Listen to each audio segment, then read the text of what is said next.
Assalamualaikum warahmatullahi wabarakatuh. Salam sejahtera untuk kita semua. Bagaimana kabarnya adik-adik mahasiswa? Semoga kalian selalu diberikan kesehatan oleh Allah Subhanahu wa taala. Amin ya rabbal alamin. Baiklah, pada pertemuan pertama kita pada pagi hari ini, saya akan menyampaikan dan menjelaskan terkait materi sistem pengisian pada kendaraan ya. Yang mana mungkin adik-adik juga pernah dengar sistem pengisian itu apa. Jadi sistem pengisian ini ada beberapa komponen ya. Yang pertama itu alternator, regulator, dan baterai. Nah, yang mana berfungsi untuk memproduksi listrik arus DC, discharge current, yang akan disuplai ke baterai sehingga tegangan listrik yang terdapat pada baterai dapat dipertahankan. Di sini dapat kalian lihat ada gambar kerja terkait sistem pengisian, yang mana di gambar kerja ini ada baterai, itu ada terminal negatif ke massa, terminal positif ke fuse ya. Nah, di sini juga ada kunci kontak, yaitu sebagai pemutus dan penghubung arus dari baterai. Kemudian ada lampu kontrol pengisian atau lampu indikator ya, yang ada di speedometer. Kemudian ada regulator. Yang regulator ini ada 6 terminal atau 6 kaki, yaitu IG, N, F, E, L, dan B. Kemudian ada alternator ya, yaitu adalah menggunakan hidrometer. Nah, dengan mengukur tiap-tiap sel yang ada di baterai. Jadi kan untuk baterai mobil itu ada 6 sel, jadi masing-masing sel itu diukur menggunakan hidrometer. Nah, seperti ini hidrometer. Ya. Hidrometer ini terdiri dari beberapa bagian, yaitu ada pipetnya yang di bagian atas, kemudian ada outer tube-nya, kemudian ada pelampung. Nah, yang mana pelampung ini berada di dalam tube, yaitu ada warna merah, warna kuning, warna hijau. Untuk yang warna kuning ini biasanya ada juga hidrometer yang di warna putih juga, jadi merah, putih, hijau. Jadi antara kuning dan putih itu sebenarnya sama. Kemudian yang terakhir itu ada pick up tube. Nah, di sini saya akan menjelaskan apa sih merah ini apa, kuning itu apa, hijau itu apa. Jadi kalau seandainya pada saat pengukuran air aki menggunakan hidrometer per tiap-tiap selnya, apabila air aki itu masuk ke dalam outer tube, sehingga akan membuat pelampung itu menjadi naik. Akan melihat batas dari pelampung tersebut apakah ada di warna merah, warna kuning atau putih, atau warna hijau. Nah, kalau seandainya ini warna merah, maka otomatis air aki itu sudah tidak bagus lagi dan harus dilakukan penanganan atau menggantikan air aki atau dilakukan charger pada aki. Kalau untuk warna kuning atau warna putih itu masih bagus, masih dalam keadaan netral. Ya, kalau untuk warna hijau itu sudah berlebih. Dia bagus tapi lebih baik untuk dikurangin sedikit ya. Gitu. Nah, di sini kita masuk ke sistem pengisiannya, yang mana ini adalah bagian dari alternator ya. Dapat adik-adik mahasiswa lihat bagian-bagian dari alternator.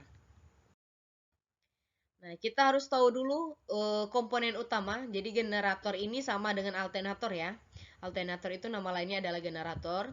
Nah, untuk alternator ini adalah sebagai pembangkit listrik. Dia ada dua tipe. Ada tipe DC dan ada tipe AC. Yang mana DC ini adalah menghasilkan arus searah, yaitu biasanya dari baterai. Kalau AC itu menghasilkan arus bolak-balik, yaitu dari alternator. Nah, yang ada juga beberapa kendaraan, contohnya di motor, ada kendaraan motor yang tidak menggunakan baterai, tapi dia masih bisa untuk dihidupkan atau di starter. Ya. Jadi itu dia menggunakan tipe AC gitu. Tapi kalau yang dia tipe DC, kalau tidak ada baterai maka motor itu tidak hidup. Nah, adapun kelemahan-kelemahan masing ini, kalau untuk tipe DC, itu kelemahannya putaran lambat. Arus yang dihasilkan itu kecil. Tapi kalau keunggulan dari alternator itu keunggulannya pada putaran lambat, arus yang dihasilkan sudah sesuai dengan kebutuhan gitu. Jadi kalau untuk AC ini dia tipe yang kalau seandainya kendaraan itu diputar, itu akan membantu baterai untuk mengisi listrik, ya. Nah, apa saja sih fungsi dari komponen-komponen alternator? Yang itu pertama kita jelas puli ya. Yang pertama ini puli itu berfungsi untuk memutar poros rotor. Tenaga putar yang diperoleh dari puli poros engkol melalui sabu atau bisa kita kenal itu dengan fan bell, ya, karet seperti itu. Yang kedua kipas, yang jelas yang namanya kipas otomatis untuk mendinginkan ya. Jadi fungsinya di sini adalah untuk mendinginkan alternator. Yang ketiga itu ada rotor. Nah, untuk rotor ini dia ada terdapat ada 3. Yang pertama itu ada slip ring positif, slip ring negatif, dan rotor coil. Yang mana di masing-masing slip ring positif dan negatif ini dia akan berhubungan atau berdekatan dengan si sikat nantinya. Gitu. Nah, sekarang kita lanjut ke statornya. Ini masih bagian dari alternator ya. Ini stator yang mana berfungsi sebagai menerima induksi magnet dari rotor coil. Sehingga pada saat stator coil terbangkit arus listrik itu ada 3 fase. Nah, di sini dapat lihat ada kumparan-kumparan atau gulungan yang mana ada 2 tipe, itu tipe bintang dan tipe delta. Tapi biasanya pada kendaraan mobil itu biasanya menggunakan tipe delta ya, segitiga seperti itu. Ya, dapat Anda lihat gambar di samping kanan. Yang kelima adalah dioda. Nah, dioda inilah yang merubah arus dari AC menjadi DC. Nah, yang mana arus yang dihasilkan dari alternator ini sebelum dia diteruskan atau disuplai ke baterai, dia dirubah dulu menjadi arus DC. Nah, siapa yang merubahnya? Yang dari AC ke DC yaitu adalah dioda atau rectifier. Nah, jadi si dioda ini yang merubah arus yang ada di alternator sehingga mensuplaikan ke baterai menjadi arus DC, itu adalah dioda yang merubahnya ya. Nah, ini adalah sikat atau brush. Yang saya bilang tadi, sikat ini yang akan berhubungan dengan si slip ring positif atau slip ring negatif. Jadi dia ada 2 sikat ya, di atas dan di bawah, positif negatif.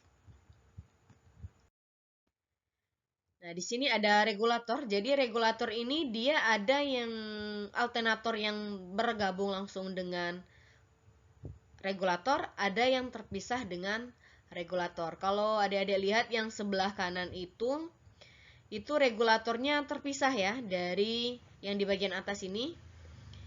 Itu terpisah regulatornya dari alternator. Tapi kalau yang di bagian bawah kanan itu yang bentuk regulator yang tergabung dengan alternator seperti itu. Jadi regulator ini dia ada 6 kaki, ada atau 6 terminal, ada IG, NF, E, L, B. Ada 6.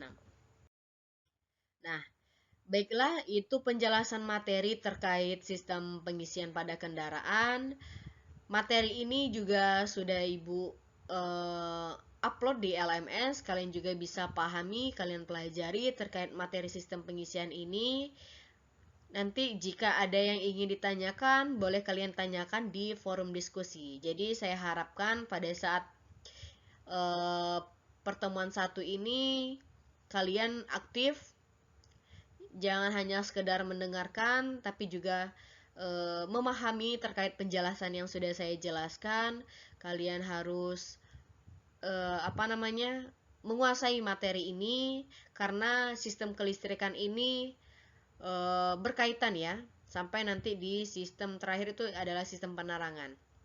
Nah, jadi kalau ada yang ingin ditanyakan, boleh ditanyakan lewat forum diskusi. Oke, jangan lupa untuk mengambil absensi setiap minggunya, kemudian kerjakan tugas yang sudah ada di LMS. Baik, mungkin itu saja. Saya akhiri, wabillahi taufiq wal hidayah. Wassalamualaikum warahmatullahi wabarakatuh.